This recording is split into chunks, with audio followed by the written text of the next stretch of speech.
All right. Let's dive into some seriously mind-blowing stuff. Yeah. Google's just dropped their new Willow chip. Right. And everyone's saying, this is the quantum computing moment we've been waiting for. We've got 3 sources here. Okay.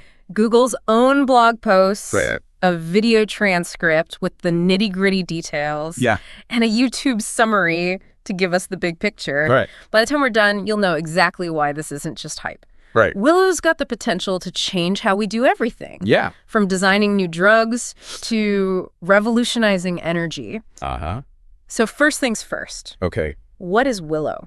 Willow is Google's new superconducting quantum processor. Okay. It's designed to tackle problems so complex Yeah. they're beyond even the most powerful classical computers.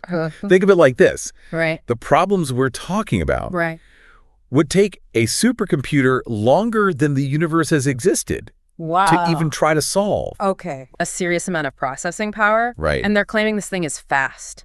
Yeah. Like insanely fast. Yeah. One of the sources mentioned a benchmark test Right. where Willow finished in under 5 minutes, Uh-huh. something that would take a top supercomputer 10 septillion years. Right. I mean, is that even comprehensible? It really highlights the fundamental shift we're seeing. Right. Classical computers are still getting better, sure, but quantum computers are evolving at a completely different pace.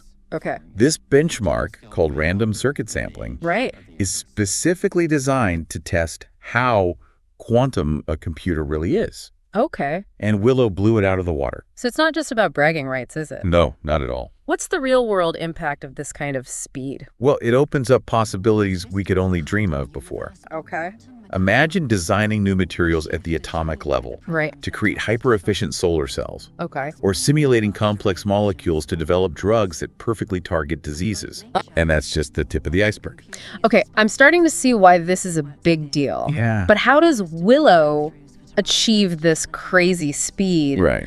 It's got something to do with quantum error correction, right? You're absolutely right. Okay. Quantum error correction is the key to unlocking the true potential of quantum computers. Right. You see, qubits, Yeah.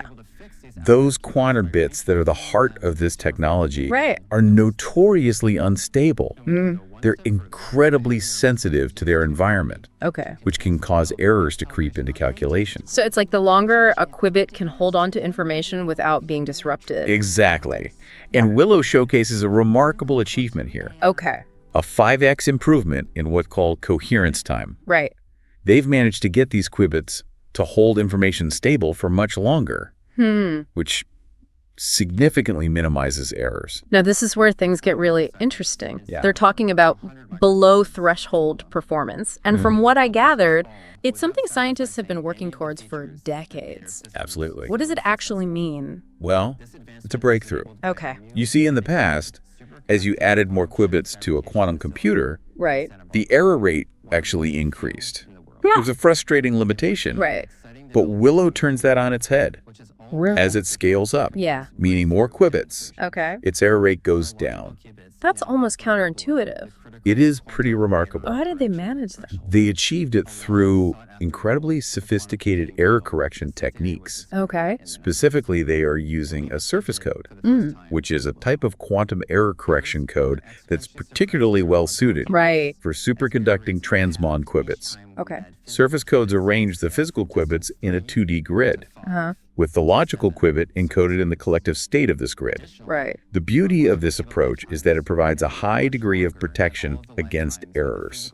Okay, but I still don't quite get how that translates to fewer errors as the system gets bigger. Okay, think of it like this. Right. The surface code distributes the information of the logical qubit across many physical qubits. Okay. This redundancy means that even if a few physical qubits experience errors, Right. the overall information encoded in the logical qubit remains intact. And as you scale up the system with more physical qubits, Yeah. this redundancy and error protection actually improve. So it's like having a team of expert proofreaders Yeah. who can catch and correct any typos, even as the document gets longer. That's a great analogy. Okay. The more proofreaders you have, the less likely it is that any errors will slip through. Right. And in the case of Willow, the more physical qubits you have, the better the error correction becomes. So this below threshold performance is a sign that quantum computing is finally moving beyond the theoretical and becoming something we can actually use to solve real-world problems. Precisely. It marks a critical turning point in the field, Right. paving the way for building larger, more powerful, and more reliable quantum computers. Now, they mentioned something called logical qubit lifetimes. Yeah. What does that mean, and why is it important in this context? A logical qubit, as we discussed, is essentially a group of physical qubits Right. working together as a single, more reliable unit. The logical qubit lifetime refers to how long this group can maintain its quantum state Okay. before succumbing to errors. Correct. Willow's logical qubit lifetimes are longer than the individual physical qubits, which further proves that the error correction is doing its job Right. and compensating for the inherent instability of the individual qubits. So it's like a team working together to keep a fragile object safe. Even if one person stumbles, the others are there to catch it before it breaks. The logical qubit is like that fragile object, Okay. and the physical qubits are the team members working together to keep it protected. That's a really helpful way to visualize it. Yeah. But let's zoom back out to that speed test we talked about earlier, the random circuit sampling, or RCS. Right. You said it was kind of the test in quantum computing? Yeah, it's a really important benchmark. Why is that? Well, the RCS benchmark is designed to push quantum computers to their absolute limit, Okay. making them perform tasks that have absolutely no practical use, Right. but that are incredibly difficult for classical computers to simulate. It's a pure test of their raw quantum capabilities. And I think we both agree that comparing Willow's performance to Frontier, one of the world's fastest supercomputers, Right. is almost comical. It really is. Yeah. Even with generous assumptions about Frontier's capabilities, it would take 10 septillion years to do what Willow did in under 5 minutes. Okay, point taken. All right. Willow is incredibly fast. Yeah, it is. And it's achieving that speed in a way that finally demonstrates the true potential of quantum computing. It's not just hype. No. It's real progress. It's a significant leap forward. Now, I know everyone gets excited about how many qubits a quantum computer has, but it seems Google is emphasizing the quality of their qubits just as much as the quantity. Absolutely. Why is it so important? It's a crucial point. Okay. Just having a lot of qubits doesn't guarantee success. Right. You need high-quality qubits that can reliably interact with each other and maintain their quantum states. Okay. Willow's advanced design and fabrication techniques are what make it so special. So what are the key specs we need to pay attention to? Okay. How does Willow compare to previous Google chips? Well, Willow boasts 105 qubits, Wow. which is a significant jump from their previous Sycamore chip. Great. But more importantly, we need to look at factors like connectivity, Okay. error rates, All right. coherence time, which we've already touched on, and measurement rate. Okay, break those down for me. All right. Connectivity refers to how well the qubits can talk to each other, Okay. essentially. The better the connectivity, the more complex the problems the computer can handle. Okay. Willow has exceptionally high connectivity, which means it can tackle more intricate algorithms. Right. Then you have the error rates for single and 2 qubit gates, Right. which are basically actions you perform on the qubits. Okay. And of course, there's the measurement error rate, which is how accurately you can read out the results. Willow has incredibly low error rates across all these areas. Okay. And that's key for accurate computation. And we already talked about the impressive coherence time, how long the qubits can hold on to information. Is there anything else? Yes, the measurement rate refers to how quickly you can read out the results of a computation. Okay. Willow has a high measurement rate, which means faster processing overall. So bottom line, Willow's hardware specs are phenomenal. They really are. It's not just a step forward. Right. It's a giant leap. It is. But specs aside, the real question is, what can we do with this power? That's the million-dollar question, isn't it? Yeah. Sure, benchmarks are great, but How do we apply this to real-world problems? That's the big question, right? It is. It's about finding problems that classical computers just can't solve, Right. no matter how powerful they get. That's right. So it's like we have this amazing tool, Yeah, but we're still figuring out the instruction manual. that's a good way to put it. Okay. But they have highlighted some exciting areas where Willow could make a difference.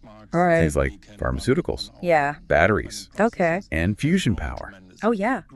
Let's dig into those. Okay? The potential for pharmaceuticals sounds incredible. It really is. So what are we talking up there? Imagine being able to simulate at the atomic level Okay. how different molecules interact with each other. Right.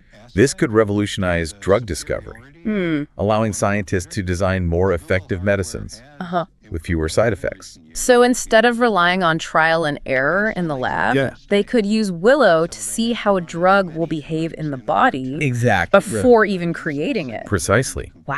It could significantly speed up the drug discovery process Right. and lead to breakthroughs in treating diseases that are currently considered incurable. And what about batteries? Right. Everyone's talking about the need for better batteries, Yeah. especially for electric vehicles. What could Willow do there? Well, Willow could be used to design completely new battery materials, ones that are more efficient, last longer, Right. and are safer for the environment.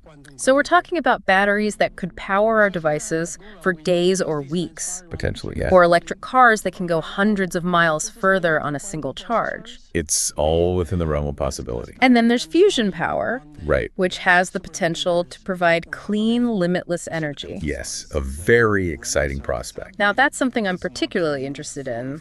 How could Willow contribute to that? One of the biggest challenges in fusion research Yeah. is simulating the incredibly complex behavior of plasma, Okay. the superheated gas that drives fusion reactions. All right. And Willow could help with that. Absolutely. How so? Its computational power could allow scientists to create much more accurate Okay. and detailed plasma simulations, Right. helping them overcome some of the major roadblocks in fusion research. This is honestly mind-blowing. It is. If quantum computers can help us harness the power of fusion energy, it would be a game changer for humanity. It would be a monumental achievement. But it's not just about energy medicine and batteries, right? Right. The sources also mention something called quantum AI. Yeah. And that's a whole other can of worms. That's right. What is that all about? Well, Hardmut Nevin, the head of Google Quantum AI, is convinced that quantum computing is the key to unlocking the next level of artificial intelligence. It's about using quantum computers to enhance and accelerate AI capabilities Right. in ways that are simply impossible with classical computers. So they're saying that quantum computers could actually be used to create better AI. Right. They talked about using quantum computers to gather training data. Right. That's impossible to obtain with classical computers, or optimizing those incredibly complex learning models used in AI. Yes, those are some of the key areas where quantum computers could have a huge impact on AI. What does all that mean? Essentially, they're talking about using quantum computers to create AI systems Okay. that can learn faster, solve more complex problems, Right. and adapt to new situations with a level of flexibility we haven't seen before. So we're not just talking about faster calculations here. Well- We're talking about a whole new way of thinking about and building AI. Exactly. And that could have profound implications for everything. It really could. From scientific discovery to personalized healthcare to understanding the human brain itself. It's mind-boggling to think about the possibilities. All right, we need to take a breath here Yeah, because this is a lot to process. it is. We've gone from the basics of Willow to potential breakthroughs in medicine energy and even AI. Right. This is just the beginning, though, right? We're only just starting to scratch the surface Yeah. of what quantum computing can do. That's right. But one thing is clear.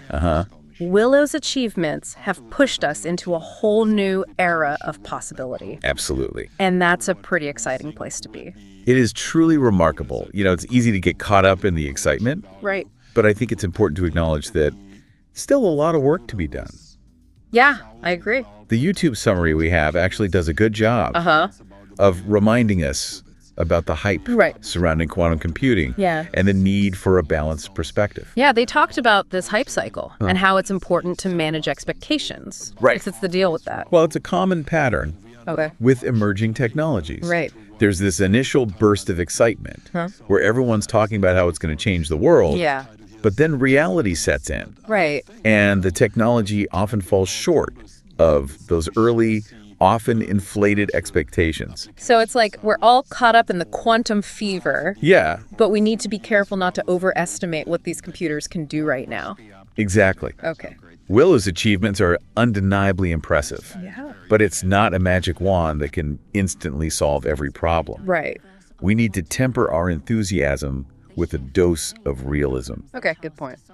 They also made a point about how Willow's success was in a very specific test. Right. Designed to show off its strengths. Yeah. It doesn't necessarily mean quantum computers are just better than classical computers across the board. Okay, right. Classical computers are still incredibly powerful and efficient for a wide range of tasks. Quantum computers are more likely to complement them. Right. Offering a new tool for solving specific types of problems that are beyond the reach of classical computers. So we need to be careful about making blanket statements like quantum computers are now faster than everything. Yes, exactly. It's a bit more complicated than that. It is more nuanced than that. Right. It's more about recognizing that different tools are better suited for different jobs. Okay. A hammer is great for nails, but it's not going to help you saw a piece of wood. Okay, I get the analogy. Right. But speaking of challenges, one thing that stuck out in the YouTube video was this whole issue of errors in quantum computing. They said the more qubits you have, the more errors you're likely to get. Yeah, that's true. That sounds pretty daunting. It is a significant hurdle. Okay. Qubits are notoriously fragile and prone to errors, even from the slightest environmental disturbances. Wait a minute. Didn't we say earlier that one of Willow's big achievements was reducing errors as it scales up? Yes. Isn't that a contradiction? It's not a contradiction. Okay. It highlights the remarkable progress Google has made in error correction. All right. They've developed techniques that allow them to compensate for the increasing errors that come with adding more qubits. So it's like they're building in safeguards to catch those errors before they can mess up the calculations. That's a great way to think about it. Okay. Error correction is crucial for making quantum computers reliable and scalable. And Willow's performance shows that Google is a leader in this area. That's encouraging. It is. But even with error correction, Google acknowledges that there's still a long way to go. What are some of the things they're doing to further reduce errors? Well, they're constantly refining their error correction methods. Okay. Developing more sophisticated algorithms and hardware designs that are less susceptible to noise and disturbances. Right. They're pushing the boundaries of what's possible. So it's a constant battle against those pesky errors. It is a constant challenge. But it sounds like they're making headway. They are making significant progress. They're also exploring new types of qubits, right? Yes, they are. That are inherently less error-prone. That's right. Like topological qubits. Yeah, those are very interesting. What are those? These are based on a fascinating idea of braiding particles together in a way that protects their quantum state from disruptions. Wow, that sounds complicated. It is a very complex concept. But if they can figure that out, it could be a major breakthrough. It would be a game changer for sure. Okay. But even with the current technology, Google is already looking at real-world applications for Willow. Yeah, let's get back to those potential applications. Okay. The YouTube video mentioned nuclear fusion pharmaceuticals and batteries. Right. What are the possibilities there? Let's start with nuclear fusion, which has the potential to provide us with clean, sustainable energy, like we've never seen before. One of the biggest challenges in fusion research is simulating the incredibly complex behavior of plasma, which is what fuels these reactions. So how could Willow help with that?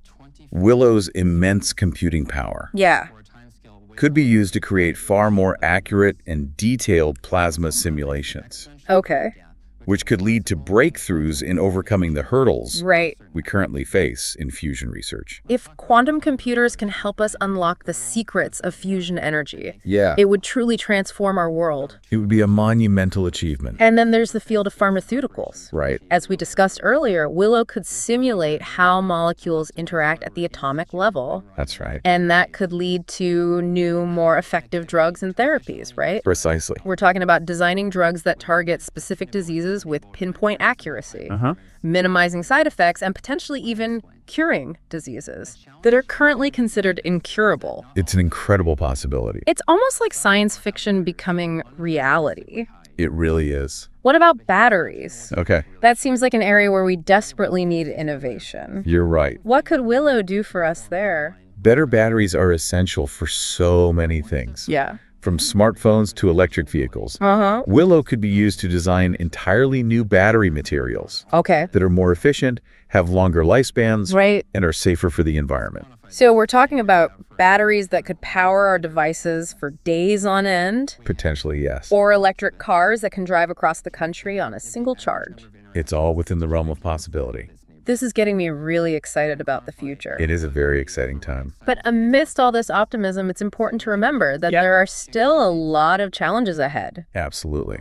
What are some of the biggest hurdles that need to be overcome? Okay. Before these applications become a reality? The most obvious one is continuing to improve the performance and reliability of quantum computers. Okay. Willow's a huge step forward. Right. But there's still a lot of work to do in terms of reducing errors, increasing the number of qubits, and improving coherence times. So it's a constant race to make these systems more powerful and robust. It's an ongoing challenge. And beyond the hardware, there are also significant software and algorithmic hurdles to overcome. Right. We need to develop more sophisticated quantum algorithms that can effectively harness the unique capabilities of these computers. So it's not just about building the machines.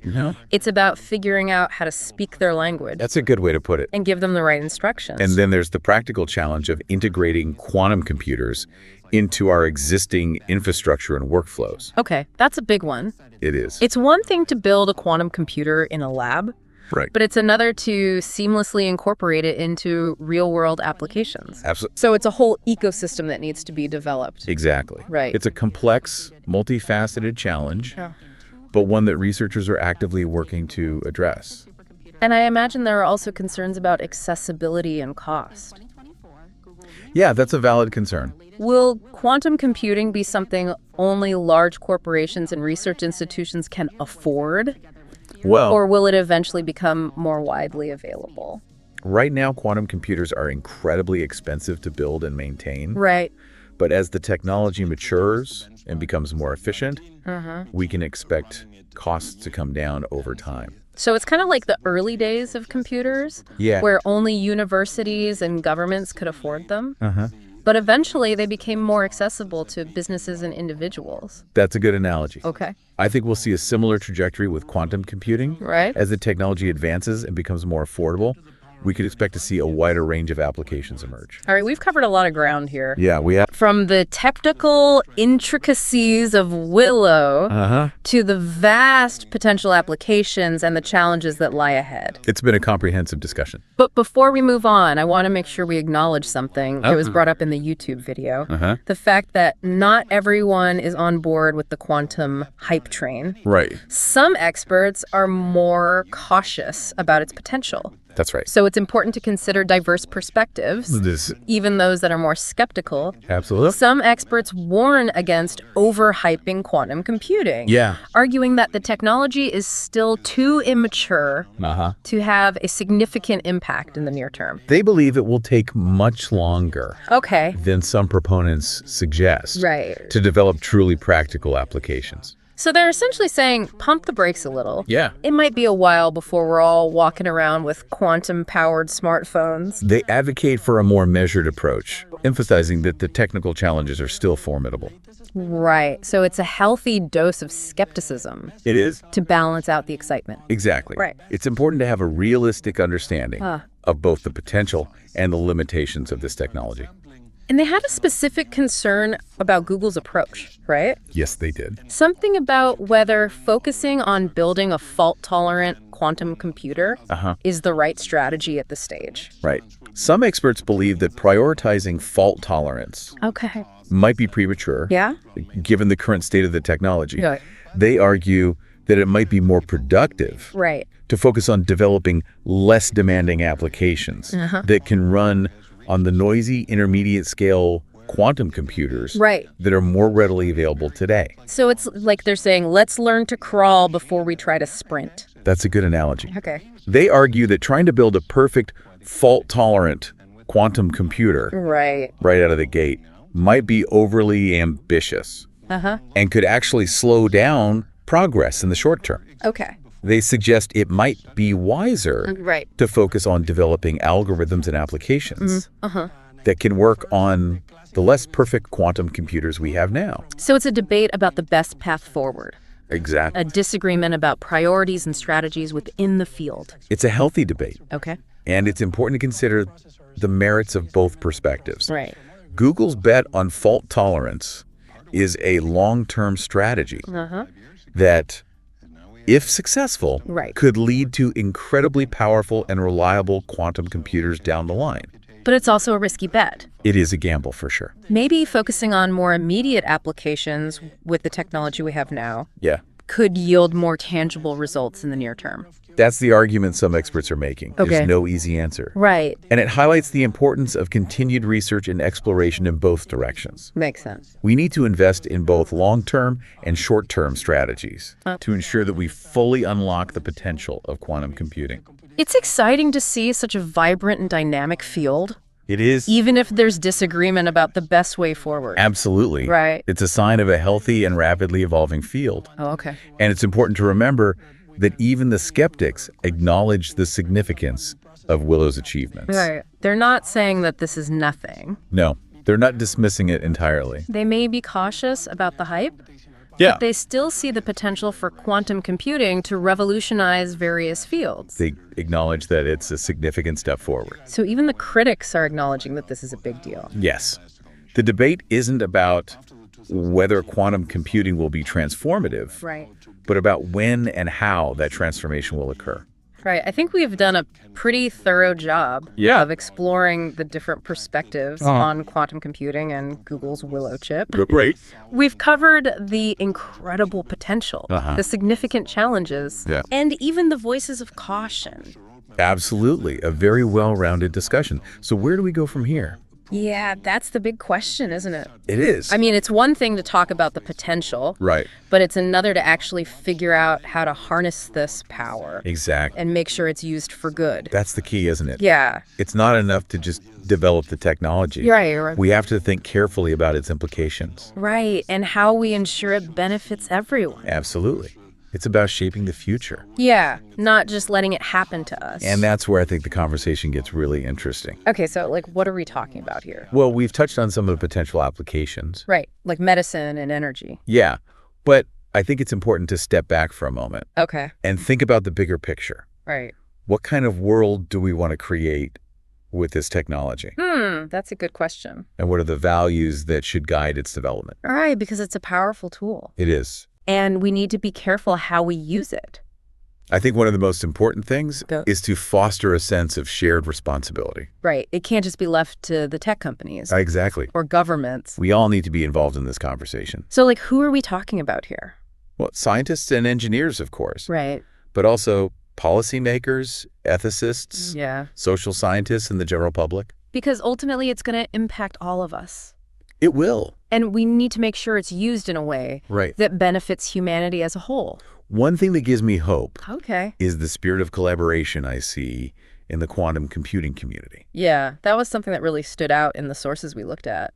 It's amazing to see researchers from all over the world working together, sharing their knowledge and expertise to advance this field. It feels like a global effort. It is. And Google seems to be on board with that open approach, too. Yeah, they've been very vocal about the importance of collaboration. They're not trying to hoard all the knowledge for themselves. No, they're actively engaging with the wider community. Which is a good sign. It is. It shows that they understand that the progress in this field is going to depend on collective effort. I think they recognize that the challenges are too big for any one company or country to solve on their own. And it's not just about the technical challenges either. No, it's also about the ethical and societal implications. Right. We need diverse perspectives. Absolutely. To make sure we're asking the right questions. And to guide the development of this technology in a responsible and beneficial way.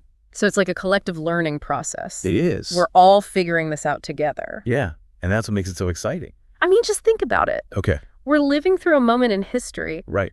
where we have the chance to shape a truly transformative technology. It's an incredible opportunity. And it's up to all of us to make sure Yeah. that we use it wisely. Yeah. So what do you think, Okay. what can the average person do to get involved in this conversation?